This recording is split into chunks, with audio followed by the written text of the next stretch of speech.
제목은 엘리야의 세 가지 사명입니다. 이스라엘 국가가 이 시대에 영적 위기 상황에 암흑기에 들어왔습니다. 그래서 북이스라엘과 남유다로 분단이 돼서 나눠졌는데, 북이스라엘은 요단강 서편에 있습니다. 여기에 지금 현재 이스라엘의 왕조는 오므리 왕조입니다. 오므리가 쿠데타를 일으켜서 정권을 잡아서 그 아들 아합 왕이 다스리는 그런 시대입니다.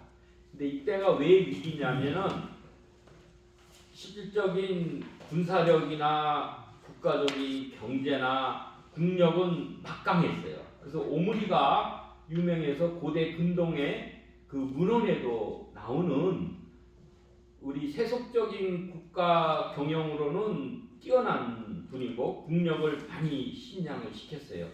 그러나 우리가 하나님의 입장, 우리가 신명기 사관이라고 그러죠. 과연 하나님이 주신 율법, 토라, 그 신명기 계명의 기준에서 비추어서 역사를 풀이하면 그게 이제 우리 열왕기 상하 지금 보고 있는 것입니다. 그때는 이 하나님의 평가는 냉혹한 거예요. 왜 그랬냐? 이 북이스라엘이 망한 이유가 우상 숭배인데, 어떤 우상을 섬겼느냐? 첫째는 여로보암 우상을 섬긴 거예요. 여로보암이 왕이 북이스라엘의 초대 왕인데, 이 북쪽에서 그때는 이스라엘 백성들이 1년 3번이면 절기 때마다 그 예루살렘 성전에 올라가서 그 예배, 제사를 드리게 되는 거예요. 그런데 분단이 돼 있는데 북이스라엘 사람들이 이 절기 때마다 6월절, 그 다음에 오순절, 칠칠절, 맥주절이죠. 그 다음에 장막절, 수장절, 그때마다 가서 이동을 하면 자기가 이 정권이 불안할까봐 이스라엘 사람들이 이 남쪽 예루살렘에 가지 못하도록, 갈 필요가 없도록 남쪽에 있는 사람들은 그 베델에다가, 그 다음에 북쪽 지역에 있는 사람들은 단에다가 두 금송아지 그 우상을 생겨놓고, 이 금송아지가 바로 너희를 애굽에서 구원하신 하나님이다 라고 하는 거예요. 대체 신앙이 되는 거죠. 자기 마음대로 세속적인 그 신앙을 섬기게 되는 거예요. 그거를 전체 북이스라엘의 한 210여 년 동안에 19왕이 거쳐가는데, 모두가 다 이 여호보람의 그 우상의 죄를 벗어나지를 못했어요. 그런데다가 더 이 아합 왕, 오므리 왕조는 아주 극적으로 우상 숭배를 치다니, 플러스 여호보람 왕의 우상, 그 금송아지 우상 플러스 이 페니키아에서 더 국가적으로 더 이 외교적으로 강력하게 위해서 동맹을 맺은 거예요. 그때는 고대는 그게 이제 결혼 정책이죠. 동맹을. 그래서 이 페니키아 시돈의 옛바알의 왕의 딸인 이세벨을 그 자기 오므리가 자기 며느리로 삼은 거예요. 즉 아합 왕의 그 부인으로, 왕으로 삼은 거예요. 그러자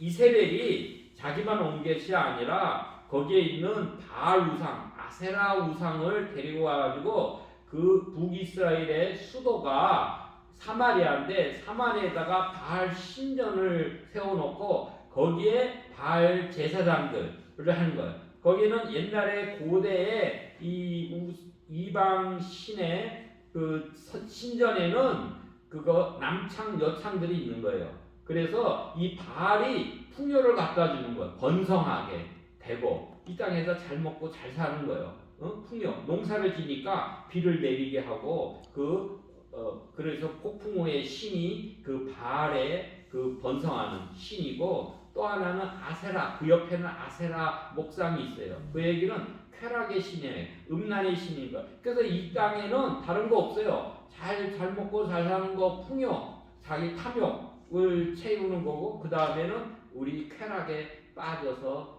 타락을 하게 되는 것입니다. 이것을 이 북이스라엘에다가 심어놓고 거기에 남창과 여창을 해놔서 제사를 드리고 나서는 거기서 음행을 하고 그런 거예요. 그래서 하나님이 극도로 이 아합 왕조를 싫어해서 그거를 심판을 하시는 거예요. 그래서 하나님은 늘 역사하실 때 사람을 동원하는 거예요.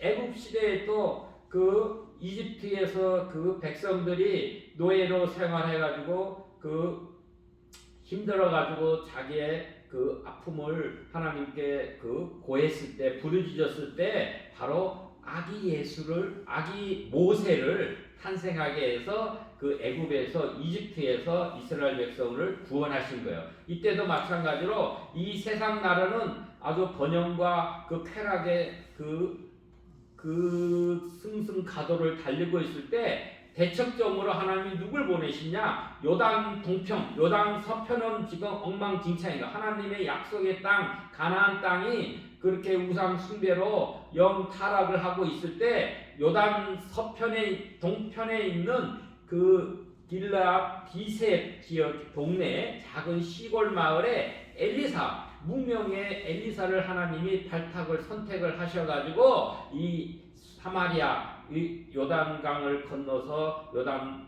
서편으로 보내서 그 하나님의 사역을 행하게 하시는 거예요.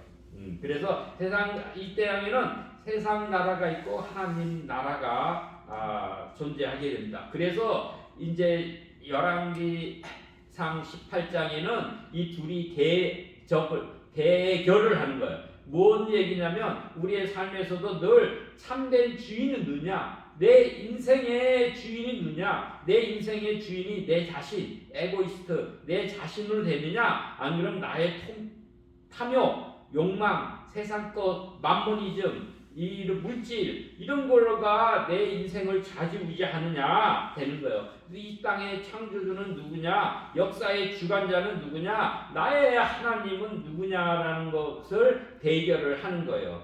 그것이 이제 펼쳐집니다. 그래서 열왕기상 17장에 이 엘리야가 등장을 해서 첫 하는 그 예언이 뭐느냐? 이스라엘 땅에 이제는 하나님의 말씀이 있을 때까지 가뭄이 들리라 그러는 거예요. 이 가뭄은 또 하나는 고난, 환난, 재앙을 뜻하는 겁니다. 이 이스라엘 땅에는 비가 극히 적어요. 그래서 하나님께서 농사를 짓기 위해서는 늦은 비와 이른 비를 때에 맞춰서 적절하게 내려주셔야 그때는 농사를 짓게 되는데 이 가뭄이 들어서 비가 안 오면은 모든 농작물이 그 흉년이 들어가지고 모든 백성들이 어려워지게 되는 거예요. 우리도 마찬가지. 이제 4월 10일 날 총선이 있지만 우리가 백성들이 정말로 깨어서 올바른 선택을 해야 되는 거. 지도자가 잘못 쓰면 그 아래에 있는 백성들, 특히 연약한 하층민은 더더욱 큰 고통에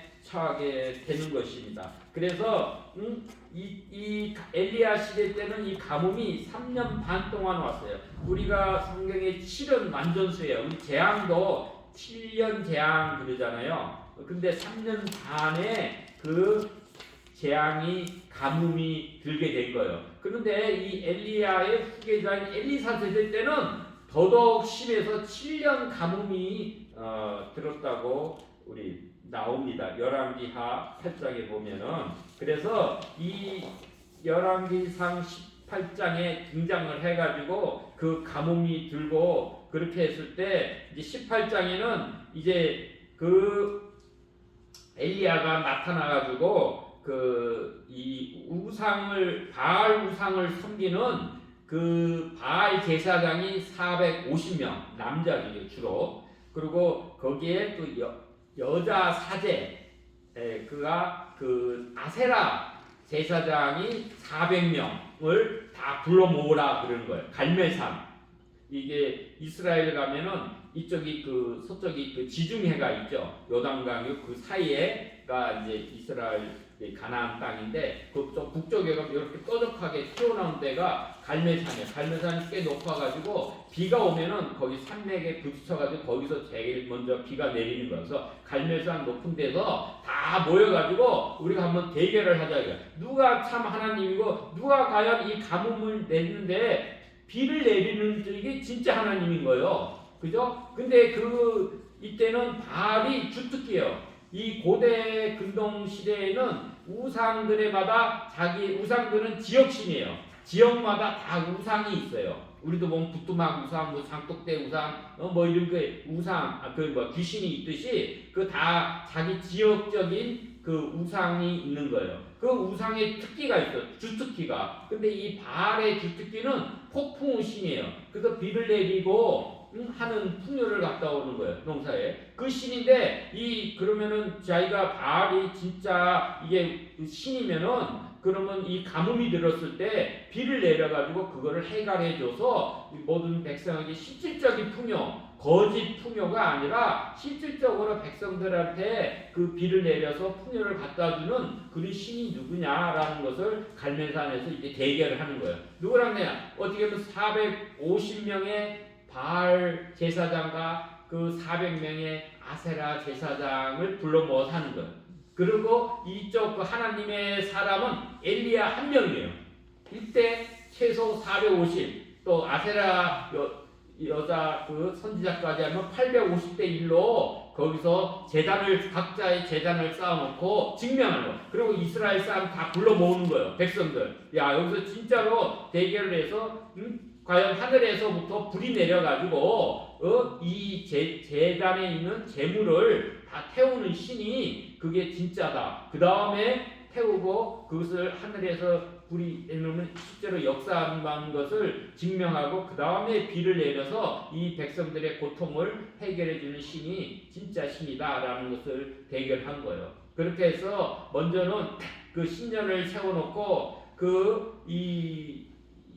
바알 제사장들이 하루 온종일 그 신을 부르고 막 심지어는 우리 고대도 보면 지금도 한 사람들은 이 몸에 상처를 내고 자기 막 카타르시스 막 그렇게 해서 뭐 이상한 춤도 추고 막 자기의 황홀병에 빠져가지고 자기 도치적으로 나가지만 그러나 하늘에서 아무 불도 안 내려놓고 아무 응답이 없는 거예요. 그럼 온종일 해도 자기 몸에 상처만 나고 피만 흥건하지. 그래서 나중에 저녁 소제 드릴 때에는 엘리사가 나와가지고 그 제단을 쌓아놓고 오히려 그 제단 위에 물을 부어라. 12통이나 되는 물을 잔뜩 붓고 그러고 나서 하나님께 기도했을 때 여호와의 불이 그 제단에 임하게 된 거예요. 그래서 모든 백성이 그것을 보고 입증이 됐잖아요. 실질적으로 살아계신 하나님은 야훼 하나님이시다. 우리의 기도에 응답하신 하나님은 허상인 우상이 아니라 유일하신 참 하나님이신 야훼 하나님이시다라는 것을 백성들이 거기서 다 목격을 하고 증인이 된 거예요. 그러고 나서 고백하기를 뭐라 그러면 아노다이 후 하 엘로힘 그런 거예요. 아노다이는 주라는 얘기. 하나님 야훼를 너무 거룩하니까 이스라엘 사람들은 야훼 하나님의 이름을 함부로 부를 수가 없어요. 그래서 아노다이 그 주라고 그렇게 부르요. 그분은 누구냐? 하 엘로힘 그 하나님이시다. 오직 그래서 이 세상의 주 대신 하나님은 야훼 하나님이시다라고 고백을 한 거예요. 그 다음에 엘리야가 명해서 450명의 제사장들을 다 끌고 가서 기손 시내에서 다 처단을 하고 그러고 나서 엘리야가 기도를 드리는 거예요. 내 기도에 응답하소서라고 기도를 할 때 하늘에서 그 구름이 손바닥만한 구름이 우리 저쪽 지중해에서부터 떠가지고 나오는 거예요. 7번 기도를 할 때. 그러자 이 하늘에서 비가 엄청나게 쏟아져서 3년 반 동안의 가뭄이 다 해갈이 된 거예요. 이 큰 하나님의 역사를 나타냈는데 우리 19장에는 그래가지고 우리가 큰 일을 행하되도 번아웃 되면 나중에 그러자 이쪽에 그 악독한 이세벨 그 왕후가 아주 바알 신을 제일 후원하는 후원자이고 자기가 기르는 그런 선지자들을 다 죽였으니까 아주 그냥 난리가 난 거예요. 진노를 해가지고 그렇게 해가지고 내가 내일 이맘때까지는 이 모든 엘리야를 내가 처단하겠다라고 그 신하 메신저를 보내서 얘기를 한 거예요. 그러자 그 하나님의 능력을 경험한 엘리야도 우리가 늘 한순간순간 신앙은 현재적이에요. 그 큰 일을 경험을 하고 일으켰어도 하나님께 묻고 하나님을 하지 않고 사람의 소리에 귀를 기울이면 약하게 되는 거예요. 우리는 연약한 거예요. 그렇기 때문에 그 이세벨의 그 으름장에 이 간담이 녹아가지고 엘리야가 남쪽 여기 사마리아가 있고 제일 유다의 남쪽이 브엘세바예요. 거기까지 도망을 간 거예요.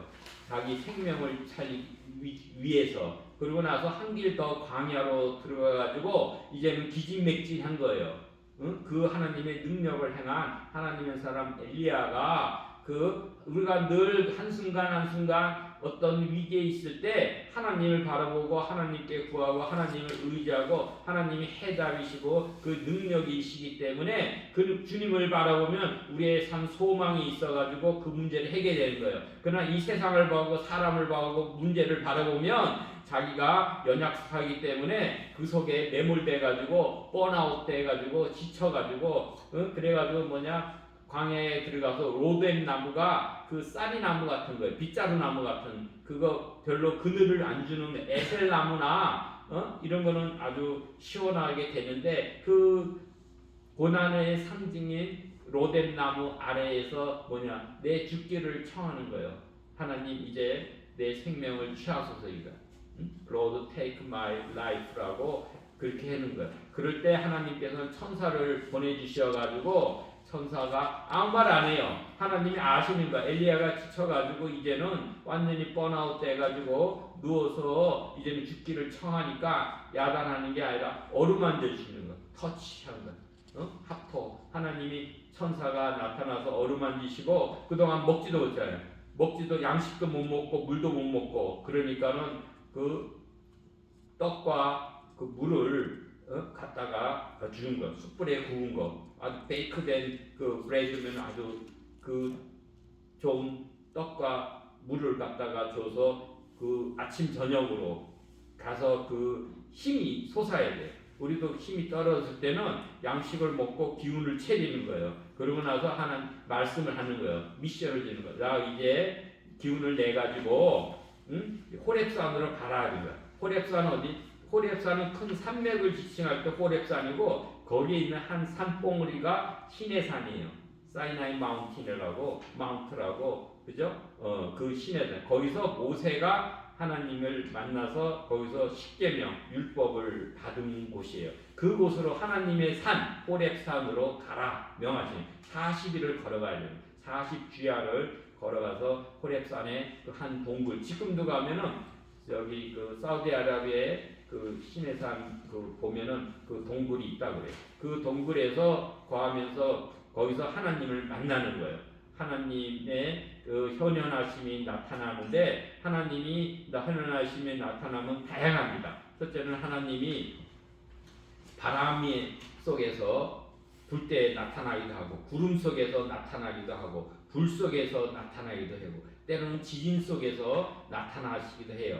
그러나 이 엘리야는 경험하기를 하나님은 그런 현상들 그저 바람이나 지진이나 그 불 속에는 하나님이 계시지 아니한 거예요. 그 후에 세미한 소리가 들렸다고 그랬어요.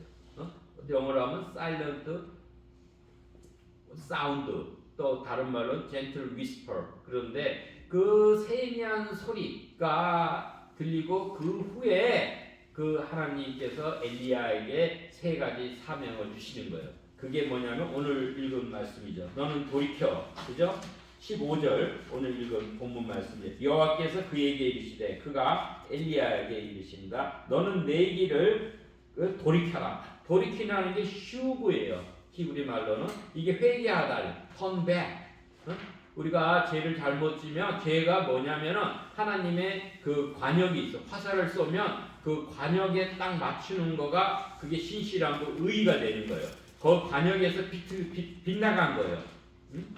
그게 죄가 되는 거예요. 헬라 말로는 하마르티아 거기서 그러면 빗나간 만큼 다시금 돌아와야 돼. 돌아오는 게 시브예요. 그래서 하나님의 그 마음 뜻에 우리가 딱 그 관역에 딱 맞는 거. 하나님 마음에 합한 자. 그게 바로 다윗이 돼서 하나님이 그 다윗의 위를 계속 영속시키고 다윗의 등불이 끓이지 않게 하는 거. 하나님 마음에 합한 자가 그 관역에 딱 맞추는 가 되는 거예요. 그래서 하나님 이것이 다시금 돌이켜서 광야를 통하여 다메섹으로 세 가지 중요죠. 뭐냐면 다메섹은 그 북이스라엘 위쪽에 지금 보면 다마스커스 있죠. 그게 시리아잖아요. 다마스커스. 이건 다메섹이에요. 그때는 이제 아람이라고 그랬는데 지금 시리아 그쪽이에요. 그래서 거기 가가지고 아람의 왕을 새로 킹메이커 역할을 하는 거예요. 지금 놀랍죠. 지금은 자기 몸뚱이 하나도 처신을 못하고 자기 목숨을 위해서 도망가 있는 그 엘리야에게 명해서 그 큰 나라, 다른 나라 이방에 왕을 세우라고 정권 교체를 하라고 명을 주시는 거예요. 이게 놀라운 하나님의 역사입니다. 그리고 나서는 이 북이스라엘도 정권 교체, 그러니까 새 시대를 만드는 거예요. 세상을 바꾸는 거예요. 그리스도인들은 하나님의 사람은 세상을 바꾸는 겁니다. 우리가 꼭 공산주의 같이 폭력으로 바꾸는 게 아니라 하나님의 권능과 말씀 그 예언으로 그걸 바꾸는. 왜냐? 역사의 주관자 경륜을 그 섭리를 하시는 분은 야훼 하나님이시니까 그 하나님의 명을 따라서 예언을 따라서 그 역할을 감당하는 거예요. 북쪽으로 가서 다메섹의 왕 정권을 교체하는 거. 새로운 나라를 만들어라는 거예요. 세상. 그러니까 하나님은 이스라엘만 사랑하시는 게 아니라 세상 나라 이방인도 사랑하시는 거예요. 이스라엘만 다스리는 하나님이 아니라 세상의 열방도 다스리는 하나님을 그 입증해 주는 거예요. 이방 나라로 가가지고 그 정권을 교체해서 새 나라, 새 왕을 세우고 새 역사를 일으켜라. 새 역사의 주인공이 되라라는 킹메이커 역할을 맡기신 거고 또 내려와서 북이스라엘에 가서 지금 있는 그 아합 왕의 후손들, 아합 왕, 오므리 왕조를 무너뜨리고 거기서 새로운 왕조, 그죠? 역사혁명이 나타난 거예요. 예후를 왕으로 세워라 하는 거예요. 그 군대 장관이 그래서 실질적으로 나중에 우리 열왕기하 9장, 10장 보면 예후가 쿠데타를 일으켜서 아합의 그 아들 요람을 완전히 그 활로 쏘아서 처형을 하고 그러고 나서 거기에 아합에 속한 모든 남자 후손들을 완전히 싹쓸이를 해가지고 한 명도 남자는 살려놓지 않고 다 죽이는 그 다음에 바알에 있는 그 제사장들도 다 모으라 신전에 모으라 이래가지고 그걸 다 처단하는 그 역사가 실질적으로 일어납니다. 그래서 이 북이스라엘의 그 왕 예후를 왕으로 세워라 명을 하시고 그 다음에 이제 세 번째 사명을 뭘 주시냐 너의 후계자죠. 엘리야의 후계자인 엘리사를 세워라라고 그렇게 세 가지 사명을 주시는 것입니다. 그래서 그런데 실질적으로는 엘리야는 살아생전 때에 바로 다메섹으로 가든지 이쪽 그 북이스라엘 사마리아로 가서 그 정권을 교체하는 그거보다는 자기가 아벨무훌라에 있는 그 엘리사를 찾아가서 엘리사를 자기 제자로 삼아서 키웁니다. 그러니까 순서가 큰 일도 있지만 먼저 자기의 후계자. 그러니까 우리도 보면 큰 업적을 행하기 이전에 사람을 바로 세우고 자기 후계자를 잘 양육해서 세우는 일이 오히려 더 우선인 거예요. 역사적으로 보면 나라의 정권을 바치는 대통령을 갈아치우는 그 일이 크겠지만 그러나 내 밑에 후계자 내 사명을 이어받아가지고 그것을 실현시킬 그 사람을 잘 발탁을 해서 양육을 해서 훈련을 시키는 그 일을 엘리야는 먼저 수행을 합니다. 그래서 엘리야가 엘리사를 하고 자기는 한 가지 사명, 세 가지 사명을 줬는데 본인 살아 생전에는 엘리사를 후계자로 삼는 거 그 한 가지만 행한 거예요. 그런데 나머지 두 가지는 누가 행했냐? 이 북쪽 아람 땅에 가가지고 하사엘을 왕으로 세우는 일은 그 엘리사가 행하게 됩니다. 엘리사가 그 다메섹으로 찾아가요. 나중에 찾아가서 그 베나답 왕이 그 병들었을 때 그 죽고 그 다음에 하사엘이 그것을 베나답을 죽이고 왕으로 등극하는 예언을 합니다. 근데 이 하사엘이 나중에 이스라엘 백성에게 엄청나게 혹독하게 학대를 해서 침략을 하게 됩니다. 근데 그 일을 하고 그 다음에 이 예후를 그거를 이 기름 부어서 그 예언을 세우는 역할은 엘리야가 직접 안 가고 엘리야의 생도를 보내 가지고 기름을 부어서 해요. 그러니까는 이 그에 대한 일은 그 후대에 이어지는 거예요. 그래서 하나님의 사역은 꼭 반드시 순서나 누가 중요한 게 아니에요. 내가 안 해도 내 후배가 내 후계자가 그 바톤을 이어서 같이 팀 사역을 하는 거예요. 같이 힘을 합해서 연계해서 하나님의 목적을 이루면 되는 거예요. 그 당대에 내가 다 모든 것을 내 홀로 다 하려고 그렇게 할 건 없어요. 오히려 팀 사역이 더 아름다운 거예요. 자기가 할 구간, 인생은 그 사명은 릴레이 경주예요. 마라톤 경주, 내가 꼬리를 안 하더라도 내가 나에게 맡기신 그 사명, 내 일을, 내 구간을 열심히 신실하게 뛰고 그 다음에 후배한테 오히려 후배를 더 잘해서 청출어람이라고 그러잖아요. 후배가 더 훌륭한 후배를 우리가 양육을 해서 후배가 더 큰 일을 감당을 하는 것이 더 아름답기도 합니다. 그래서 나중에 이제 엘리야가 이거를 얘기해요. 이 땅에는 하나님을 섬기는, 왜냐하면 그때 이세벨이 하나님을 섬기는 하나님의 선지자들 다 죽인 거예요. 처형을 한 거예요. 그렇게 했는데 그러면 이 땅에 청상천하에 나만 홀로 하나님을 섬기는 사람이다. 그러니까는 하나님께서 그게 아니다 이거.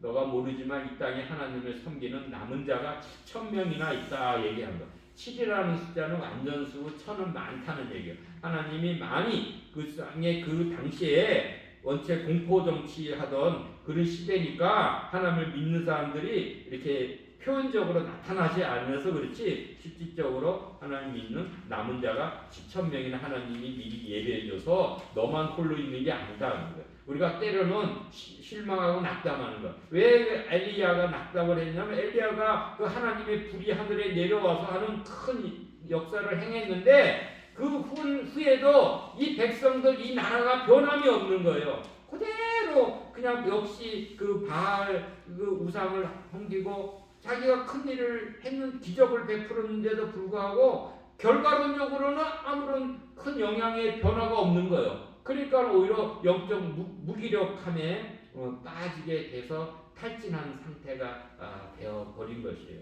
그래서 우리가 늘 순간순간 나를 보는 것이 아니라 하나님을 보면 하나님이 내가 이 땅에도 문제 속에 다 동서남북에 다 갇혀가지고 나만 홀로 있고 고독하게 이거 어쩔 수 없다라고 내가 자포자기 하지만 그러나 사망은 막혔어도 하늘은 열리는 거예요. 우리가 하나님께 구해서 하늘의 문이 열리면 하나님에서 의의 빗줄기, 빛의 빗줄기, 그 생명의 빗줄기가 하늘로부터 우리에게 임해서 그것을 해결할 수 있는 그 길이 열리는 것입니다. 그래서 우리가 중요한 것은 하나님을 만나서 경험하고 하나님의 사명을 받아서 믿음으로 우리 동역자들과 잘 연합하여서 하나님의 사명을 신실하게 이루어가길 축원합니다.